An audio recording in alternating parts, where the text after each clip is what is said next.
สวัสดีทุกคนสวัสดีวันนี้ผมกับมิสเตอร์แบมขัดเนาะหากระตื่นนอนแล้วก็มานั่งชมบรรยากาศอยู่แข่งกับประซักเนาะ เมื่อคืนนี้เขากับเราเรื่องผีไปเนาะแต่ว่ากับบ่มีอย่างเป็นญาติเนาะเพราะว่าก็ธรรมดานะทุกคนเพิ่งบรรยากาศนะโคตรดีเลยแบบทางนั้นกับภูทางนี้กับภูแต่ว่าทางนั้นก็ยังมาเป็นทางนั้นเป็นวัดภูทางนั้นนะเข้าไปนี่เข้าไปนี่เข้าไปนี่เป็นวัดภูนี่ใกล้ๆกันเลยนะทางนี้กับบอลเขาจะจุดบังไฟเนาะเมื่อเช้านี่ก็เสียงบังไฟตื่นยอดบังไฟแล้วเมื่อเช้านี้ฝนกระตกเนาะบุ้งว่าสิไปเบิ่งบังไฟได้บ่จังหน่อยนัดกันมาสิไปเบิ่งบังไฟไอ้กบก็ยังพันตื่นเนาะบรรยากาศโคตรดีเลยนะอยากให้ทุกคนมาเบิ่งเนาะอ๋อลมบักแห้ง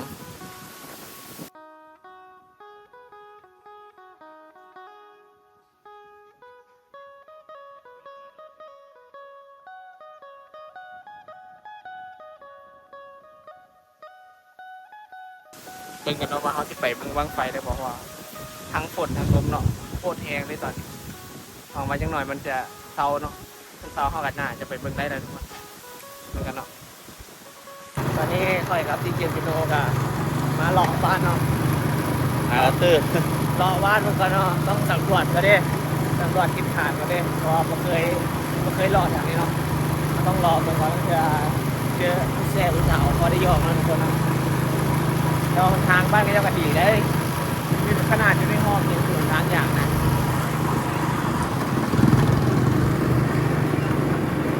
โอ้ในห้องเฮียนวันนี้บรรยากาศโคตรดีเลยโอ้บังไฟเห็นว่าอยู่นี่โอ้บังไฟจะได้ขึ้นสูงเลยเล็กน้อยเนาะเขาจะเบิ่งบังไฟดิบเมฆเลยมั้งแต่ว่ามาโอเคใกล้ตัวนี่บอกแกจุดนี่เห็นว่าบังไฟแข่งบังไฟทั้งหมดนี่มานี่โอ้ป่าดูโอ้ตำรวจขนาดไหมเอากระหิบเห็ดหิบไปที่เขากะจะไปม้วนนั่นเนี่ยเขากะเอาเมื่อกี้เขาหาก็ไปปลุกไอ้กบเนาะเมื่อกี้ไอ้กบหากระตื่นกำลังสักเลยเอาเนาะทุกคนจะหน่อยเนาะเขาจะไปปุ่นนั่นยังไง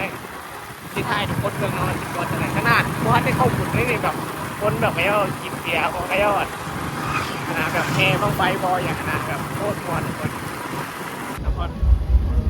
เอามาเซอร์เวย์เพิ่งก่อนเนาะทีนี้พี่นั่นตื่นคนเดี๋ยวเอามาเซอร์เวย์เพิ่งปุ่นบ้านก่อนชาวกระลายขนาดเลยดูโอ้ยเครื่องเล่นเด็กน้อยพร้อมนี่เอาฟิวมาโดดนี่เนาะห่างไปโอ้ยห่างลงไป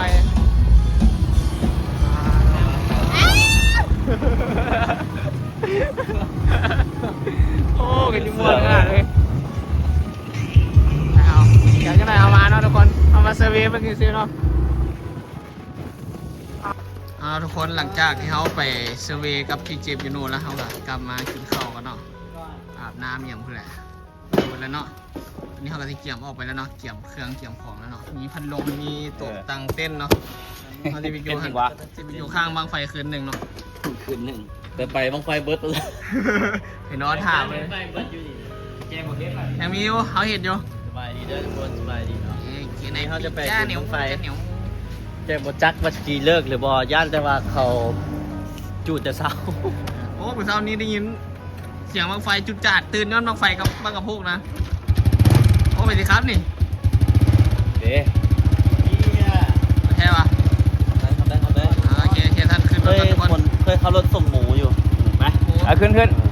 แต่แล้วโอเคกบเบื้องนั่นอ๋อดิเกมยูโนเป็นคนขับเนาะเอาเรื่องเดี๋ยวเคยขับวะนี่สายเล้ง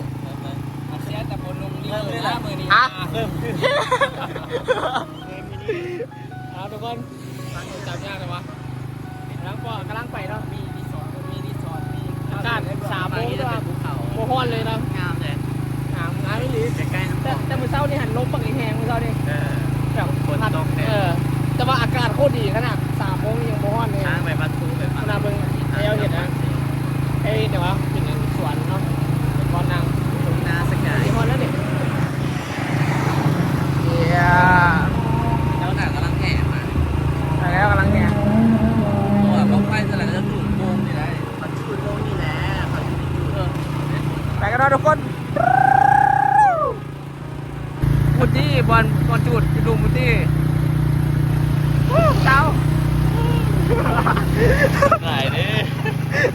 พวก เนาะเราจึงหยอกผู้สาวเลยเนาะมาต่างของต่างกินด้วยไม่ใช่ที่บ้านปกติเขาเปิดกินม้วนเลยนะบอ ไปเห็นเองพี่เดี๋ยวไปเห็นเอง โอ้ ไปเห็นเองไป เดี๋ยว บังคุย ฮะเอาแม่นะ บังคุย เหมือนต้องไฟเนาะทุกคนต้องคุยเลย บังคุย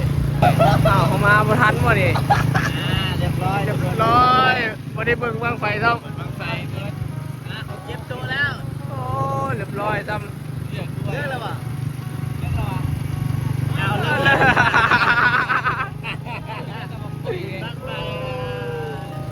ทันท่านทุกคน ยับโบ้ มีแต่ขี่รถร้อนแล้วเลยมาเอาไอ้เอาไข่ใส่มาบังไฟน้อยนี่ ยุดยาวนี่นะมีอยู่หรอก แล้วก็ซื้อบังไฟน้อยไปจุดหรอกไอ้เจ้า บ้านบังไฟกันยังเหลือบังคอยเดี๋ยวมันจะเตาโอ้เขาเป็นจะเศร้า แม่ใครจะจุดแต่เจ้า เติมน้ำมันก่อนเตรียมเติมน้ำมันก่อน หลังจากที่ 3 เขา นาทีต่อกิโล หลังจากที่เขาพลาดจากบุญบังไฟเนาะ รออันนี้ก่อนได้เลยไปคาเฟ่แม่สวยนี่อันนั้นเอามา พลาดจากบุญบังไฟเขาที่ไปวัดภูเนาะแจ็คกิโลก่อนโอ้ เขาพักกันเมาเลยเนาะผมกินผมไปอยู่ที่เศร้าเลยบ้าน แต่วัดภูอันนี้ มาลังไหน ป่ะวัดภูก่อนแจ็คกิโลก่อน บ้านหกไป โอ้หวังก็ไกลร้ายใช่ไหมจัดไปเลย ถ้ามันรูปแบบนี้เลยได้แต่อย่าสุดตกเลยล่ะ กระโต๊ะกันเรียบร้อยไปกันทุกคน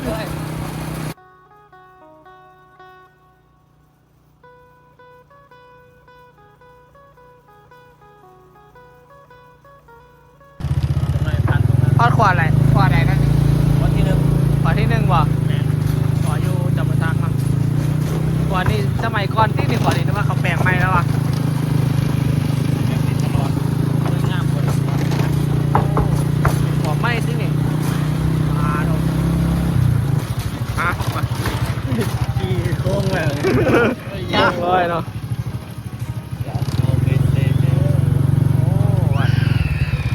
พวกนี้เราทุกคนเราที่มีคำตอบไทยเลยทุก ขี่ลง สาว ไปพุ่นนะไปใกล้ๆพุ่นเลยนะคนวิว นะสาวลายขนาดเนาะ งอกไปนี้ สาวจะมาซักที่โอ้โอ้วิวขาขนาดไป ส่งบอกมันก็ได้ไม่ส่งไอ้ ดีเนาะ บอกเขาละ สาวน้อยสาวน้อยจะมาซัก ดอนตะบุวงยินร้ายๆฮะนะอันแล้วบอลชนเพื่อนนะฮะแอนพูดเขามาใกล้เติบแล้วสวนอยู่แล้วสวนลงไปแดงแล้วก็หันมาบอกเราไว้แล้วก็โทรบอก อ๋อที่ไปกันต่อเนาะทุกคน เปลี่ยนโชเฟอร์ เปลี่ยนโซเฟอร์แล้วตอนนี้ว่าที่เก็บยูโน่บ่มั่นใจในฝีมือตัวเองเนาะ โอ้ตาดกูได้ได้นี่รับอะไร เลยเปลี่ยนให้กินในปีแกแนวกับเจนเนาะทุกคนเนาะ โอ้โหปีนเนาะไม่ได้ อ๋อไปเลยเฮาอยู่นี่แหละไปรถเฮาอยู่นี่แหละปืนเด้อปืนมาหับเลยเด้อปืนมาหับเลยเด้อ เฮ้ย อะไรมาเรียนเนาะโอเคไปเลย let's go โอ้นี่เนาะฟังซีมีคำตอบไอ้กบขี่เองแต่ยะโอ้เชี่ย มันโมเมนต์บิ๊กไฟเลยทำคนเก่าดีแล้วเหรอ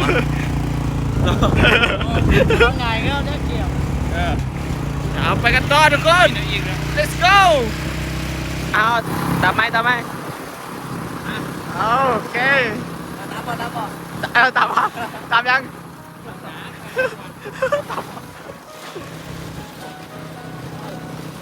ตอนนี้เขากำลังสีไปโค้งนางสีดาเนาะมันเป็นน่าจะเป็นเรื่องราวประวัติศาสตร์ของเราเขาเนาะเห็นป่ะเป็นเรื่องราวประวัติศาสตร์แต่จะประมาณปีเท่าไหร่ นางธิดเป็นหนุ่มสาวของขันกรมท่า อ๋อเปลี่ยนแล้วคือว่าคือได้เฮ็ดโฮงของเพิ่นขึ้นมาเนาะเปลี่ยนคือว่าซั่น เป็นพังไว้อยู่ในมิสซัตหายสิเขาไปทำหายก็เลย เอาลูกสุติหักไปไว้ฮะ อ๋อ เพราะว่าบอลนั้นเป็นบอลปลอดภัย แต่ก่อนทันมีสัตว์ให้ที่เขาไปทำให้แต่ว่าก็เลยย่านลูกเป็นอันตรายเลยเอาไปขังไว้ให้อ๋อแล้วทุกคน สีดา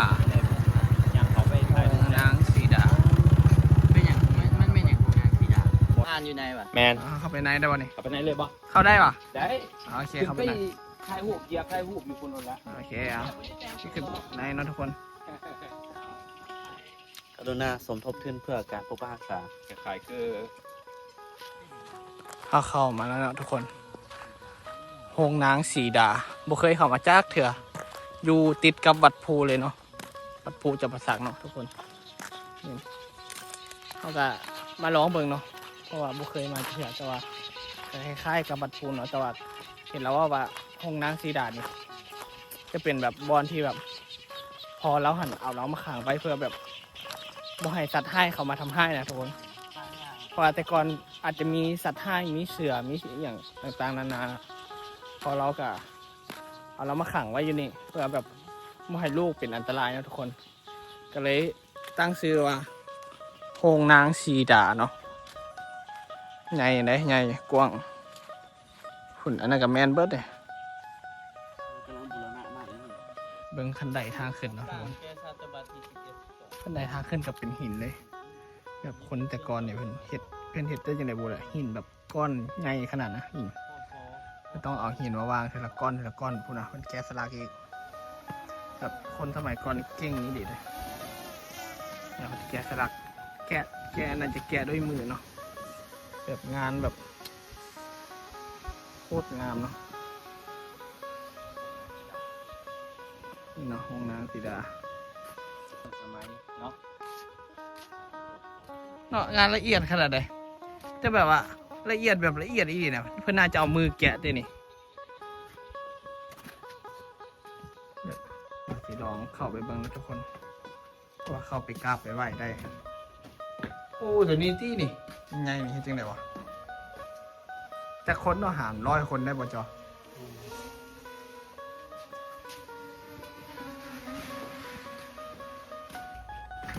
โอ้ฝนตกน้ำท่วม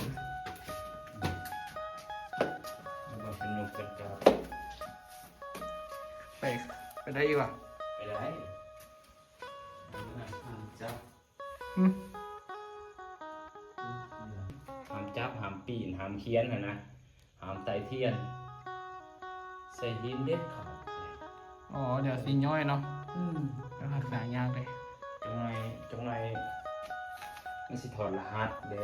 คือในหนังนะเดี๋ยวแต่รหัส เนาะคันมาเขียนเทนั่นเดี๋ยวคนสมัยโตๆกันไปกันที่ว่านั่นเนาะ ออกไปคือซื้อตัวนี้นะเป็นห้องตั้นสาธุ เฮลวี่เฟล หลังจากที่เขาอันนั้นเนาะเขามาสำรวจเบื้องแล้วเนาะบอนนี่มีขาดแข็งเนาะมูฮู้ว่าก็เฮ็ดได้ไงเนาะเก่งขนาดไปเขาก็ที่ไปวัดปูต่อไปเลยนะเพราะมันอยู่ใกล้กันได้ขี่รถแป๊บเดียวฮอดกันเนาะอันนี้จะเป็นหินที่เขาที่เพื่อนนั้นวิจัยเนาะว่ามันอยู่บอนใดแน่เขาเพื่อนก็สิเอามาต่อเติมใช่ไหมต่อเติมซิอีกเนาะคุณนักแมนบักกะหลายเนาะเพิ่นกำลังบูรณะใหม่เพราะว่าบ่ทันได้มีไผมาเฮ็ดเด้จะวิจัยเบิ่งเนาะเรื่องหินเรื่องนั้นว่ามันอยู่จุดใดแน่นี่ทุกคนไปวัดภูกันต่อนะทุกคนนี่เนาะอันนี้ก็แม่นประวัติของเพิ่นเนาะโฮงนางสีดานี่เนาะโฮงนางสีดาแม่นวัดฮินดูในสมัยอาณาจักรขอมตั้งอยู่วัดภูพร้อมพื้นที่ปู่หานแห่งภูมิมีที่วัฒนธรรมจำปาสักซึ่งได้รับการกำหนดให้เป็นมรดกโลกโอ้เป็นมรดกโลกเลยนะทุกคนขององค์การยูเนสโกในปี 2001 ชื่อโฮงนางสีดา มีความหมายว่าปราสาทของเจ้าหญิงสีดาโอ้เป็นปราสาทเลยหน่อยนี่เนาะมีความสำคัญทางภูมิศาสตร์และประวัติศาสตร์พร้อมที่เริ่มต้นของเส้นทางบูฮานของสาวขอมนี่ไม่อย่างไอ้สาวขอมนี่นะไม่อย่าง ซอกฟอมจักเลย นี่เพราะว่าเป็นของสาวขอมเจ้าบ่ฮู้เนาะเป็นส้ม น่าจะเป็นเผา ส้นเผาอ่ะ แมนเผาได้เผาหนึ่งนะ บ่เคยได้ยินจักเทื่อฮะ ชมใช่ไหมล่ะ想因为还能才能写的哟好像是呢反正什么可能的呀可能是ทำสิ่งอะไรขันเสียไปถู นี่เราเป็นของสาวขอม อ้าว เอ้า ไก่น้อย ไก่มาใช่ ของเสาขอมที่เสื่อมต่อเมืองบูฮานที่วัดภูกับอ่าง เฮ้ยจังหวะ ก่อวัดโอ มาใช้จังหวะ คาดคะเนว่าวัดแห่งนี้ได้ถูกสร้างขึ้นในศตวรรษที่11-52แต่ปี 2013 หาทวัน25 เยอะมากจ้ะเอาไปให้เขาคนแรก อ๋อถ้าบวงมรดกแห่งชาติเกาหลี องค์การมรดกเกาหลี กระทรวงวัฒนธรรมและท่องเที่ยวของสปป.ลาวได้ร่วมมือกันในโครงการอนุรักษ์ฟื้นฟูบูรณะโรงหนังสีดา ซึ่งได้ถูกปล่อยปลาให้อยู่ในสภาพพิพังมาโดดโอเพิ่นจะมาเกี่ยมเฮ็ดบูรณะใหม่เนาะทุกคน เดี๋ยวจากตัวเก่า โอ้จากตัวเก่านี้เนาะ มูลนะปัจจุบันนี้ โอ้นี่เพิ่นเพิ่นเก็บเศษซากมาแล้วเพิ่นก็เอามาเบิ่งว่าตัวใดอยู่จุดใดแน่แล้วเพิ่นก็เอามาต่อใส่ใหม่เนาะนี่ คือแผนพัง อืม ตะกี้เลยแบบนี้ เพราะว่า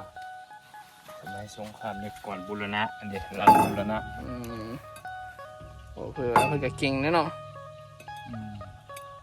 ก็ดีอ่ะ อันนั้นทุกคนไปวัดภูต่อเนาะไปเลยเนาะโอ้บรรยากาศดีขนาดแต่เนาะทุกคนเอามาฮอดวัดภูแล้วนะทุกคนตอนนี้ทีนี้ปีจ้าแนวกำลังบินโดรนอยู่เนาะแบบวันนี้อากาศโคตรดีเลยจ้าว่าเขาเฟลจากวังแรงนี่เนาะเฟลที่แบบไปเบิ่งบ้างไฟแต่ว่ากระเย้าปิดเลย กระเย้าพากันหอบเครื่องเมืองไปแล้วนะเข้าไปบ่ทันก็เลยแบบเฟลตอนนั้นมาก็เลยว่าเอ้ามาขี่มาต่อสินะมาลองมาลิ่นอยู่วัดภูอยู่โรงหนังสีดาเบิ่งสินะจะได้มาปอแบบ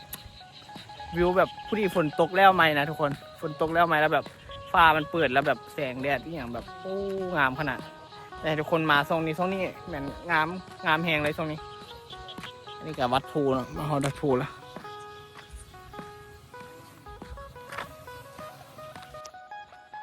โอ้อยู่ทางนี้ยังเป็นปราสาทเลยอยู่ทางนี้ปราสาทใหญ่ขนาดเลยเพลงบุญบ่ถึงของ ATS cover คือเขาก็มาทายอยู่นี่แหละเนาะแต่เอาขึ้นไปถึงพุ่นถึงพุ่น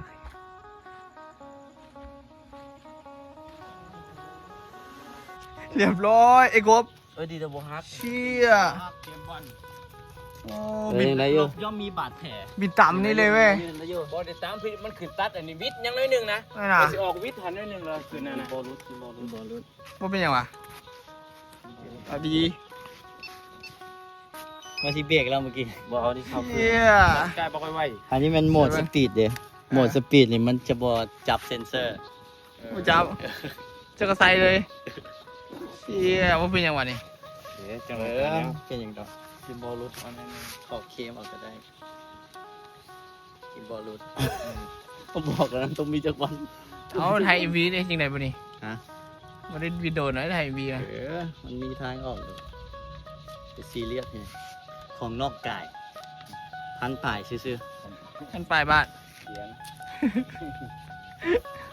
เอาเค็มได้อยู่ สิ่งในพีเห็นเนาะมีไทยเป็นหลักฐานอะไรเค็มได้บอกคันไทยเป็นหลักฐานอะไรว่าจะบินต่ำเองนี่ เพราะว่าน่าจะมีหับประกัน อ่าเชี่ยดังปุเลยเว้ย ก่อน เห็นมันตัดเช่ๆเบอร์หนึ่งยังนิดเดียวนะชีวิตเลย ก่อนสิ นะ เก่งเด้ก่อนสิเก่งมันก็ต้องแบบนักรบ ไกล ย่อม หมด มี เลย บาดแผล ไกลเพิ่น มันต้องมีบา ไท ด ย แผล ไปไทยคงให้เกมยูโนกันเนาะ Sublahe tang semang เอาภาษาอังกฤษเนาะ Hello guys, today โอ้ travel. เบอร์นี่โยน Today we ก็มันจะบอกให้บินขึ้นไปเบิ่งอยู่เทิง เดี๋ยวนี้อย่างว่า oh เดี๋ยวนี้ hello. Today we at Wat Phu Chapasak. Today is weather is raining. Very too much cow. เดี๋ยวนี้นี่อยากว่ายกแขนดูเนาะ ไม่อย่างคือวัดสกาวมีงัวลาย Too much cloudy. Cloudy. บอกคือว่าอยากยกแขนดูให้เดี๋ยวนี้เออ ลายใหม่ ลายใหม่ My English is not good right now because I don't วิเคราะห์ทำเกม I'm not good have สิไทยไหมสิไทยให้ because I Thai don't à? have to learn long time. ไปถ่ายรูปที่เจียมอีกหน่อยเองเนาะไม่พอใจเลย รถย่อมมีบาดแผล นี่เนาะนี่มันทางในของวัดภูจบประซักเนาะทุกคนโอ้เดี๋ยวขึ้นไปทางเทิงกับเป็นภูเลยเนาะข้างในก็กว้างขนาดเลยตัวตัดแต่ก่อนน่าจะมีอะไรเนาะน่าจะมีหลังคาแต่ว่าเขาน่าจะเอาออกวัว หรือว่าบ่มีเฮากับบ่ฮู้กันเนาะอยู่เนาะทุกคนวัดพูดจำปาสักแมนหัวมือกับอินเดียเนาะแต่ว่าวงนางสีดาแมนกับเกาหลีเนาะใหญ่ขนาดเลยไอ้กบจะเคยขึ้นไปเทิงพุ่นวะไอ้กบเคยป่ะวะเขาเคยเท่านึงขึ้นไปทายพินกับสุรีเลยเพลงบุญบุถึงเลย ตอนรู้สึกว่าคือว่าไก่ ไกลเหรอ จะบุกไก่ขึ้นไปกับมีวงไหวดิ อ๋อไม่ขึ้นไปไม่มองไว้จะถึงแต่เขาน่าจะบุมีแหงขึ้นไปแล้ว ที่มืดเลยดิ นั่นเขากะตอนนี้เขากะสำรวจไปแล้วเนาะเขากะถ่ายไปแล้วกำลังสิกลับเนาะเมื่อยกับเมื่อยตอนนี้เมื่อยปะแบบพูดถึงแบบเพลียๆเนาะ จะซัดต่ำจะพกเลย ใครก็อยากสักด้วยกัน ซัดต่ สักบ้า เมื่อกันแล้วทุกคนเอาคลิปนี้กันน่าจะจบเพียงเท่านี้แหละทุกคนอย่าลืมกดไลค์กดแชร์กดติดตามเลยทุกคนเด้อและอย่าลืมอันน่ะแบงค์สร้างเพจใหม่อย่าลืมเข้าไปกดติดตามเด้อซื้อเดียวกับซื้อช่องนี้เลยเนาะมิสเตอร์แบงค์พันเนาะเพจใหม่เข้าไปกดติดตามกันหลายๆด้วยทุกคนไปก่อนบ๊ายบาย